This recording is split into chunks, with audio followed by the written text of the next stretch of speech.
ए आदम की औलाद, क्या मैंने तुमसे कह नहीं दिया था कि शैतान को न पूजना, वो तुम्हारा खुला दुश्मन है, और ये कि मेरी ही इबादत करना यही सीधा रास्ता है।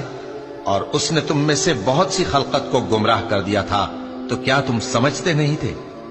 यही वो जहन्नम है जिसके तुम्हें धमकी दी जाती थी।